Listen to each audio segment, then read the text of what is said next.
What's up, guys? Welcome back to Newswave. One of the biggest talking points right now going into the release of the PlayStation 5 and the Xbox Series X is the first-party launch lineup, specifically because Microsoft doesn't really have any first-party title ready for the Series X, but Sony right now just has Spider-Man, and even that's like, oh, that's kind of a spin-off, right? Well, a game that they have already announced for the PlayStation 5 has been rated, and that means it could be there at launch. In fact, I'm starting to think it will be. We're going to go over that here today, and maybe what the launch lineup could end up looking like this holiday for the PlayStation 5 from Sony. Also, it seems that the Switch has been found in Tony Hawk Pro Skater 1 and 2, the remake coming out in just a couple of weeks. Seems that Activision might be trying to do some double dipping there with Switch fans. Oh, and do you remember back in the day we used to argue about if Sonic the Hedgehog could actually run on a Super Nintendo because it didn't have the good old blast processing? Seems that that argument's also been settled by some designers and developers online. As always, guys, if you enjoy these videos,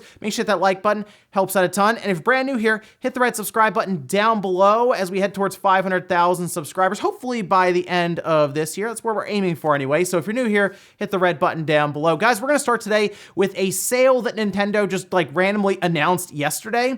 And it's a big deal because there are some first-party games on sale. Seems that that's a big deal anyway whenever Nintendo does that because, as we all know, those first-party games don't typically drop down in price. They're usually $60, even if they're from like the first year of the Switch. But let's take a look at some of the sale prices here. This is their Share the Fun sale that they have posted up currently on their deals page. And really, Luigi's Mansion 3 is the big one to me. That's an awesome game. It's marked down to $42, but it's just a very, very good pickup if you have not played it yet. Even at that price, it was a ton of fun when it dropped. The Burnout Paradise at $35. If they can get that under $30, I think that is a better deal. ARMS, though, at $42. There you go. If you wanted to grab that one, it is there. It's still, I mean, that's still a pretty old game on the Switch, but like I said, they're first-party titles. They don't usually drop down. Cuphead, though, at $16, to me is a no-brainer. And if you have some friends around and you want to get a good game that has great couch co-op, you can't go wrong with Castle Crashers Remastered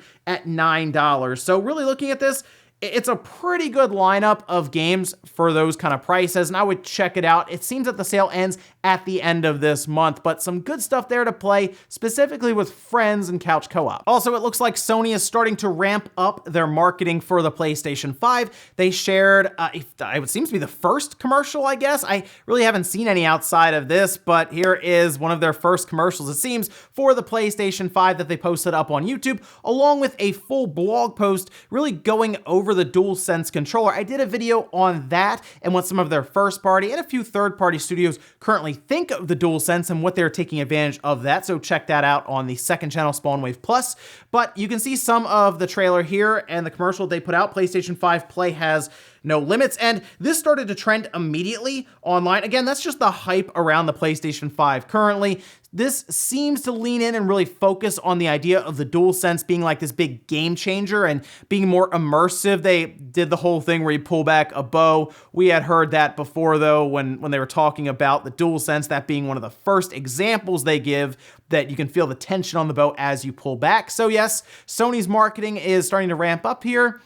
I guess that means we're going to find out about the price soon. I still think that's just going to be a press release. They're just going to put out some sort of tweet, a blog post, and just maybe a quick little like YouTube 1-minute video that would act like a trailer for the system and the price reveal along with the release date. So I don't know, a few weeks, we'll see. We're about to be like 2 months away from launch. Oh, and do you remember how we talked about 505 games with Control Ultimate Edition, where even if you had bought Control when it came out, and the season pass thing, right, with all the DLC, you'd still have to buy the Ultimate Edition to get the PlayStation 5 or the Series X version of the game with all the enhancements that they're doing. It seemed very odd. People weren't happy about it, and what's 505 Games do?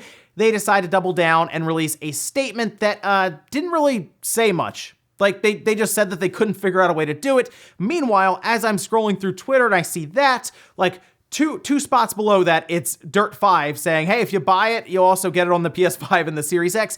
And we did some enhancements like 120 frames per second. It's not a great look for Control. It's not a great look for 505 games. And I think people are on to them that, yeah, you probably could have done an update for it because you're saying that Control is also fully backwards compatible with the PS5 and the Series X. It just won't have the extra features that you would get, if you bought the Ultimate Edition. And you guys, with some of the quick news out of the way, let's get into the bigger stuff. Let's start right away with the PlayStation 5 launch lineup and why we now are starting to think that it won't just be Spider-Man there this holiday. Now, I will say Spider-Man could be a game that comes out right next to the system at launch. Let's say it really is like the second week of November. They could still release a game the first week of December or even like right at the end of November, right? It doesn't have to come out exactly the same day as the PlayStation 5 to still make it this holiday.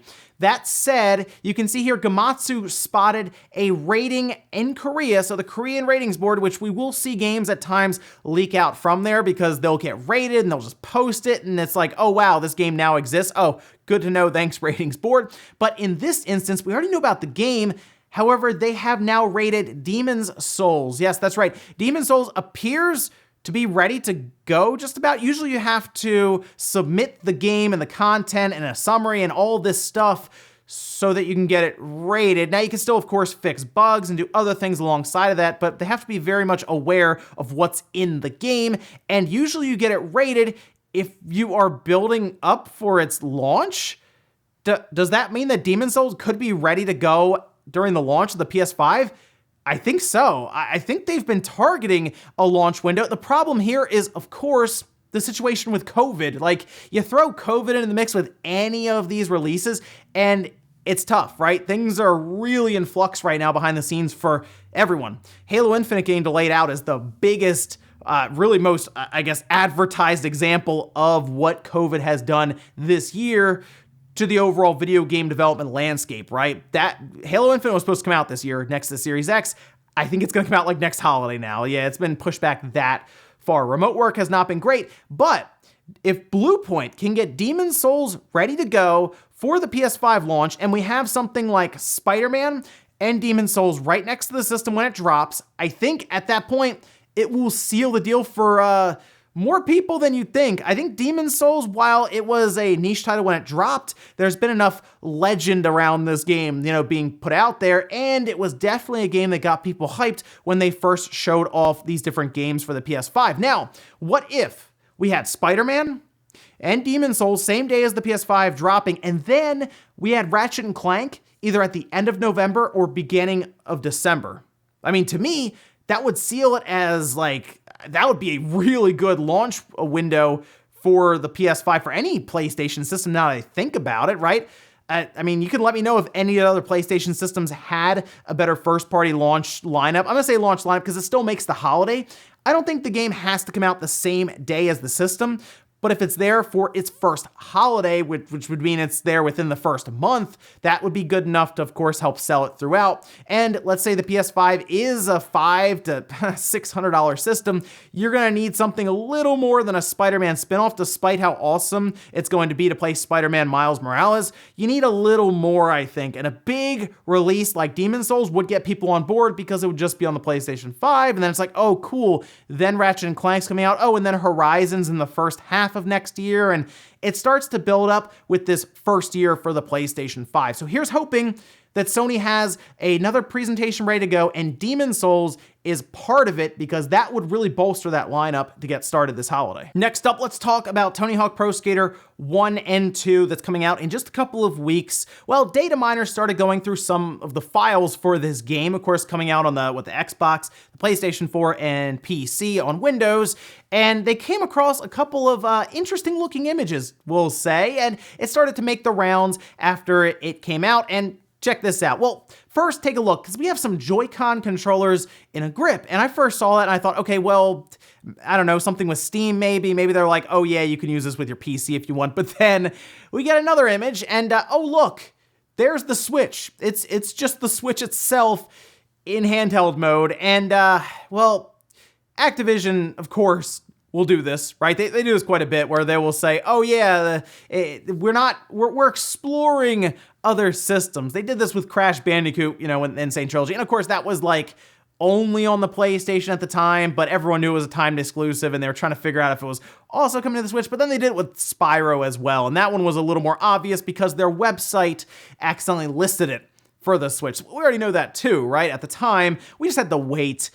Yes, Tony Hawk Pro Skater 1 and 2 is probably coming to the Switch, and most likely seeing these files in there is just them kind of developing on it, getting ready for it, and they're just trying to get it out for this year on the PS4 and the Xbox specifically, and then I think the Switch version will come next year, could be the first half, even by summertime. And when I'm playing the game, it's on Unreal Engine, it's running at 60 frames per second, and we see what happens a lot of times when it'll be moved to the Switch. If it's a 60 frames per second game, they might just cut the frame rate in half, and then it's, you know, basically ready to go at a decent enough resolution. If it's a 30 frames per second game, we've seen a lot of cutbacks and things that have to be made for it to work. But yes, when I'm playing the warehouse demo, we don't have any other levels that are maybe much larger and more difficult in the systems. It runs really like flawlessly right now on like the PlayStation 4 and the Xbox, even the Xbox One base. So yeah, the Switch, people are wondering, oh, can it play Tony Hawk? Yeah, it can play Tony Hawk, all right? That shouldn't be an issue. I'm just more annoyed that Activision isn't able to have the Switch version ready alongside of it, because you know people are going to buy it twice, right? The double dipping is going to happen because the game itself is really, really good. Like, I'm going to buy it on the PlayStation because I'm used to that PlayStation controller from back in the day, and then I'll probably get it again on the Switch because having Tony Hawk Pro Skater 1 and 2 on a handheld is pretty awesome there. Next up, let's talk about a game that I think caught everyone online like completely off guard, okay? Take a look at this game. It's called Black Myth: Wukong, and it's done by technically an indie developer. This is wild looking. I mean, this looks great, by the way. It's like 13 minutes straight through of full-on gameplay. They say they captured it from a pre-alpha build of the game, so it has some polish that needs to go through, but even then, just the overall combat, the visuals, it looks great. And when I'm watching it, they have like these little things, like when the character is blocking arrows, it really felt like there was some weight behind those arrows, and every hit and block actually made sense. They showed what looked like a boss battle, and this appears to be an action adventure RPG. Now, Daniel Ahmed also went through some of the details, as this is a developer based out of China, and he kind of went through all of the little details about where they came from when they started development, and even some of the plans on this. He says the developer is Game Science Studio, which was founded in June 2014 by ex-Tencent Games staff. Prior to the studio founding, some of the staff worked at Tencent's Quantum Studio on a game called Azura. This was essentially a Journey to the West themed MMORPG for PC that aimed to become a hit for the company. Ultimately, it ended up underperforming. Has been more than 2 years since planning and development started, originally with 13 devs in the first year and ramping up to around 30 this year. They played games such as God of War, Monster Hunter World, and Sekiro during development, learning from each title. The gameplay demo showcased today is the result of 2+ years of development, learning Unreal Engine 4, implementing new processes. It is still far from completion, and the aim now is to perfect what they have been able to showcase across a full-length game that is worth the asking price. And it looks like they're aiming to have it on PC and consoles, I guess, that they're able to get it on. This, I don't know, I was surprised. People were like, hey, did you check out this Black Myth game? And I hadn't heard of it, so I look it up, and it was exploding online, and I'm not really sure what it is about this game, but something about it looks way higher quality than something that would be pre-alpha. My thought here, though, is this is like a small section of the game, and it's very clear they spent a lot of time on this.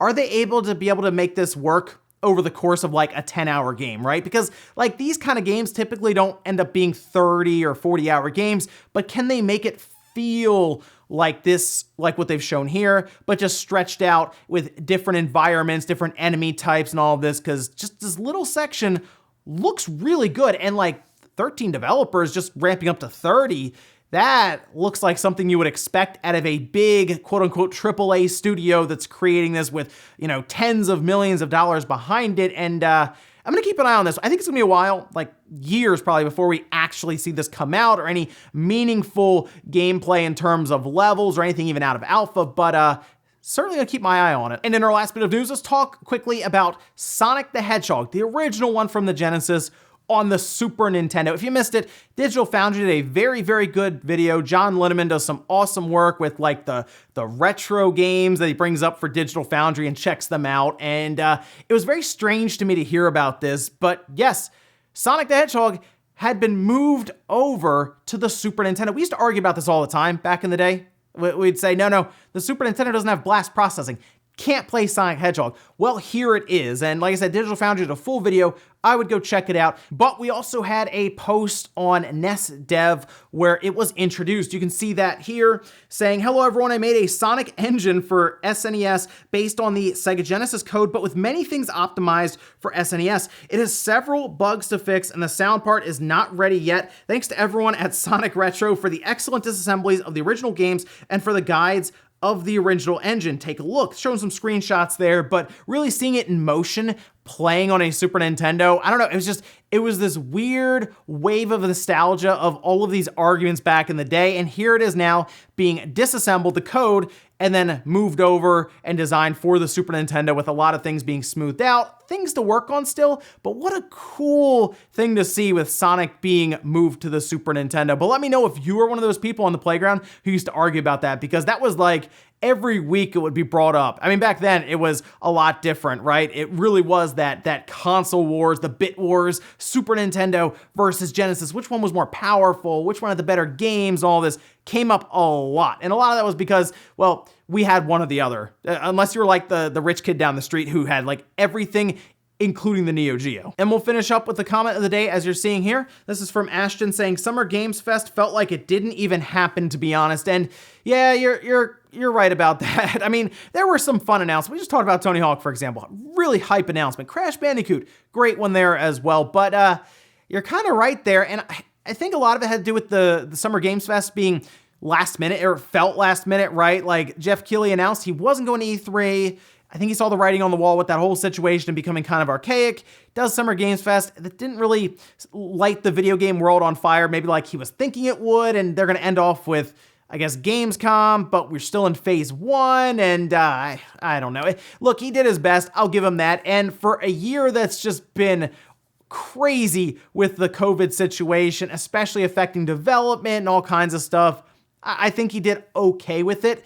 But who knows, maybe next year with more planning, he can pull off a better version of Summer Games Fest. And well, if there's no E3, I guess we'll hang out and do it all over again. And ladies and gentlemen, that's going to do it here for Newswave. Enjoyed this video, guys. Hit the like button, really helps out. If not, hit the dislike. Leave comments down below about everything we talked about today, whether it is the PlayStation 5 launch lineup. I'm curious if another game being added next to Spider-Man is what would sell you. Is it Demon's Souls? Would it be Ratchet and Clank, or does it have to be something like Horizon, which isn't coming until the following year? Let me know what you think about a launch window for the holiday with Demon's Souls, and then we have Spider-Man, and then we have Ratchet and Clank. Is that good enough for you to spend $500 on a new PlayStation 5 system? Also, what do you think about Tony Hawk having just the Switch in its game files? Are you gonna wait for the Switch version, or are you jumping on the PlayStation or the Xbox or the PC? And then Sonic on the Super Nintendo. Were you someone like myself who would argue back in the day with the Genesis and the Super Nintendo when they would just go at it with the Bit Wars?